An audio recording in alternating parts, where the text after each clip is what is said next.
दोनों दोनों मित्र रुकिए। एक बात मैं कहूँ, यहाँ मत मानना, हम जानते हैं यहाँ मानना मुश्किल होगा, लेकिन दिल में मान लेना और बाद में कहना कि भाई बोला तब अग्निहोत्री जी ने ठीक ही था।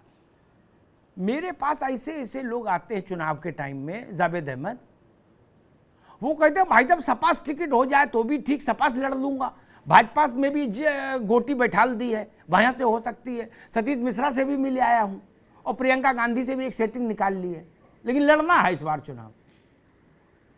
ये कहाँ मिलते हैं सिद्धांत, नीति, फलाना ठिकाना, जो बड़ी बड़ी बातें हैं, किस दुकान में मिल रही? हम भी इसी दुनिया में रहते हैं, लोग आते हैं ऐसे, वो कहते भाई जब चुनाव लड़ना मैं चारों जगह गोटी बैठाल दिया हूं। क्या मैं गांधीवादी भी हूं, मैं लोहियावादी भी हूं, मैं बसपाई भी हूं, अंबेडकरवादी भी हूं, और मैं दीनदयाल जी से मेरा बड़ा पुराना रिश्ता है। एक ही आदमी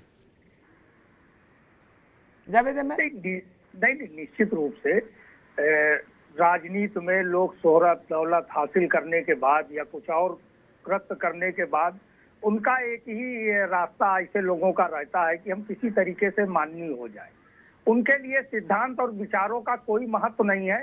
ये राजनीति में आज की तारीख में कोई स्वीकार करने को कमोबेश तैयार नहीं होगा, लेकिन मैं इस बात को स्वीकार करता हूं कि एक समूह है और वो हर राजनीतिक दल में घात लगाने का प्रयास करता है, और वो बिल्कुल गिद्ध की तरीके से, जैसे आपदा में गिद्ध अवसर ढूंढ लेता है, वैसे ये लोग कहीं ना कहीं से अपने आप को कहीं ना कहीं स्थापित भी कर ले जाते हैं। हाँ, कर ले जाते। ये भी आपने देखा है। और इस तरीके से स्थापित हो जाने वाले लोग या तो उस राजनीतिक दल का भला कर सकते हैं, न समाज का भला कर सकते हैं, वो अपना तो स्वार्थ सिद्ध कर सकते हैं, लेकिन ऐसी राजनीति इस देश के लिए सदैव घातक रही है और घातक रहेगी। जावेद बाबू, जावेद भाई एक बात कहूं, आपने दोस्तों के यहाँ, आप राजनीतिक व्यक्ति हो, ऐसे धार्मिक कार्यक्रमों में गए होंगे जहां सत्यनारायण की कथा या और कथाएं होती हैं, गए होंगे ना? जी जी। उन कथाओं को सुना होगा जी।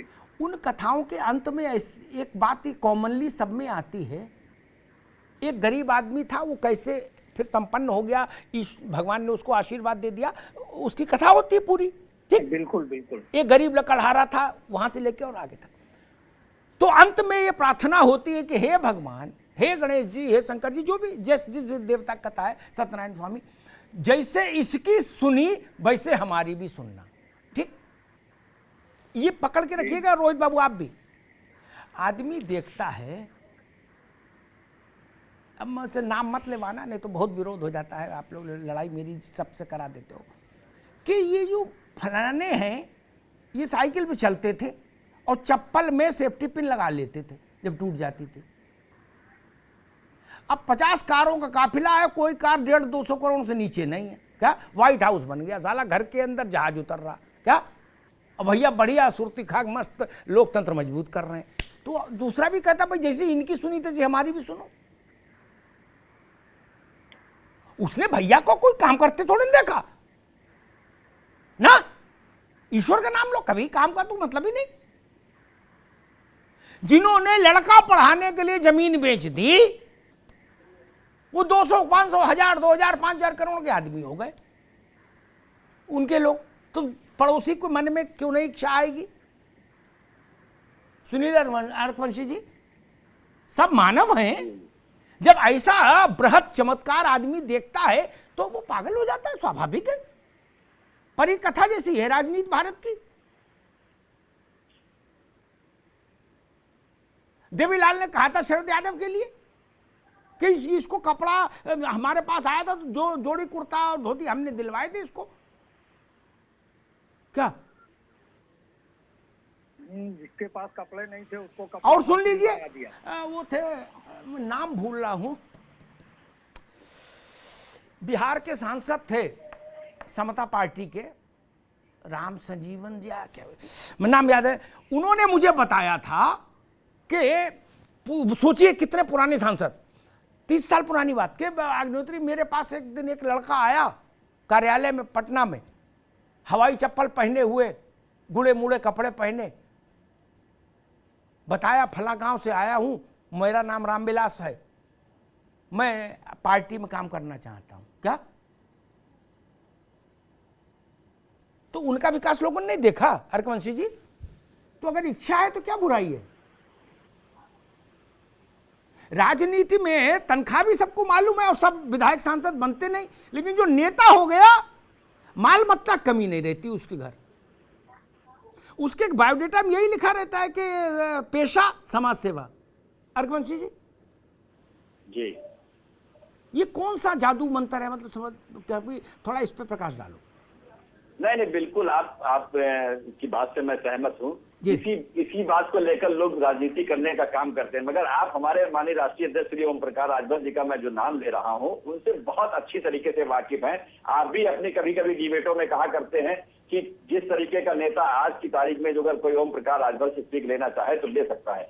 आप देखिए लगातार उन्होंने अभी हमारे गठबंधन के जो हमारे माननीय राष्ट्रीय अध्यक्ष हैं उनको लेकर भी उन्होंने एक बात कही, क्योंकि हम परिवार है, हम परिवार में ही अपनी बातों को उठाने का काम करते हैं। उन्होंने कहा कि एसी से निकलकर समाज सेवा करने का काम करे। समाज की जो हम लोग सत्ता में कमी रह गई, हम सत्ता से दूर हो गए, सत्ता तक नहीं पहुंच पाए, तो हमको जोड़ पर आकर जो मुद्दे हैं वो उनको उठाना पड़ेगा, हमको एसी से निकलना पड़ेगा।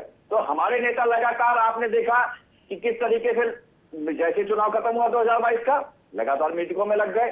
एक भी दिन ऐसा नहीं होता है जिस दिन हमारे मीटिंग की बात नहीं हो रही, मीटिंग की बात नहीं, मैं कह रहा हूं कृष्णमोहन पांडे जी, ठीक है कृष्णमोहन पांडे जी, जितनी मेहनत ये जो जोमेटो और स्विगी टाइप की जो कंपनियां, इनके जो सेल्समैन हैं, डिलीवरी बॉय है, ये दिन भर में करते हैं, उतनी मेहनत तो 10 सेकंड का समय नहीं, एक मिनट रुकिए, उतनी मेहनत तो कोई पार्टी का नेता नहीं करता।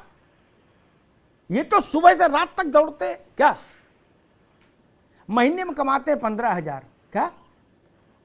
और नेताजी जनसेवा करते हुए कितना कमाते हैं किसी को नहीं मतलब दिखता ही है, बाकी तो फिर भगवान की माया है, हरि अनंत तरीका था अनंता। ये क्या मंत्र है? मतलब कुछ समझना चाह रहे हैं और आप कुछ अगर बता पाएंगे तो देश के नौजवानों को एक बड़ी आशा की किरण मिलेगी। देखिए क्या है साहब भाई कि राजनीति एक सेवा का विषय है और सेवा भैया, मैंने बताया जो साइकिल पे चलता था वो मर्सिडीज पे चल रहा है और आप बता रहे हो सेवा हो रही महाराज। नहीं, बिल्कुल सेवा जो हम भारतीय जनता पार्टी का कार्यकर्ता है, जो भारतीय जनता पार्टी के लोग हैं, भारतीय जनता पार्टी करते तो 24 घंटा जनता के बीच में रहता है और अपना कार्य करते हुए। मसला जनता के बीच रहने का नहीं है, मसला ये है कि 5 एकड़ में फार्म हाउस कैसे बन गया। मैं एक अधिवक्ता हूँ, मैं कोर्ट जाता हूँ और कोर्ट जाकर अपने जो भी केसेस को निपटाता हूँ, फिर भारतीय जनता पार्टी का काम करता हूँ। इस वजह भारतीय जनता पार्टी का एक एक कार्यकर्ता अपने कुछ आय के स्रोत उत्पन्न करके और देश की सेवा, भारतीय की सेवा के लिए, देश के अंतिम व्यक्ति के उदय के लिए कुछ समय निकालकर उनकी सेवा करता है। हाँ, कुछ लोग ऐसे हैं जिनके आय के स्रोत कुछ अपने निजी कारोबार से आगे बढ़ गए, लंबे हो गए, तो वो उनका विषय है, परंतु निश्चित तौर पर दूसरे राजनीतिक दल जो सेवा करता है और कुछ ना कुछ अपने आय के कृष्णमोहन स्रोत बनाए हुए हैं। पांडे, ठीक, कृष्णमोहन पांडे ने बड़ी अच्छी बात कही कि निजी उद्योग कारोबार से, चलिए छोड़िए, जाने दीजिए, मैं नाम लेके पूछने वाला था कि उनके पास क्या निजी कारोबार है।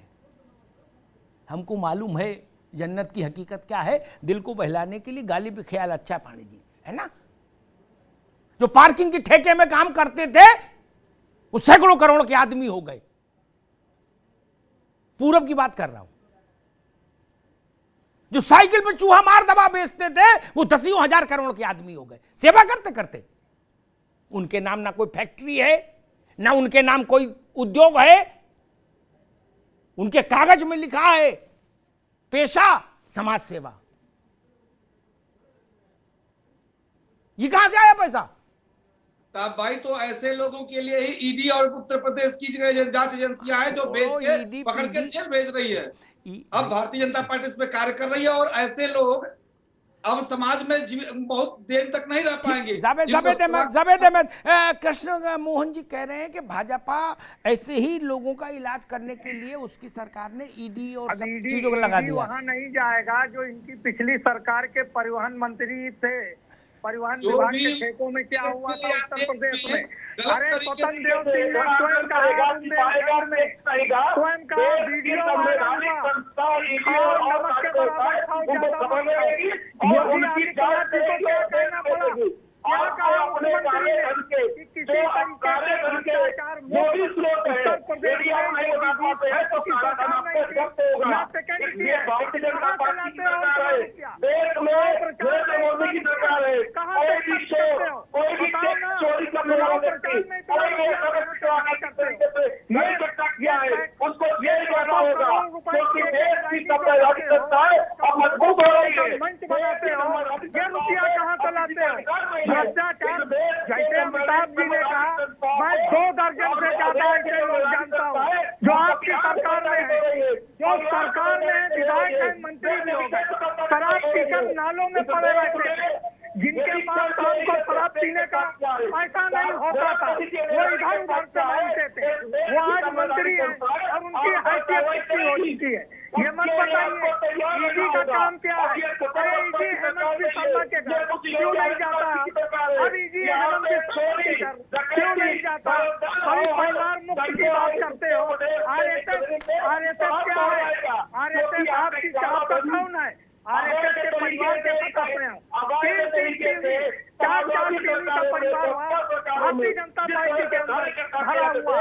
आप किस तरीके से जातिवादी मानसिकता के साथ किस तरीके से गंदी अच्छा एक मिनट ठीक है, दोनों रुकिए भाई।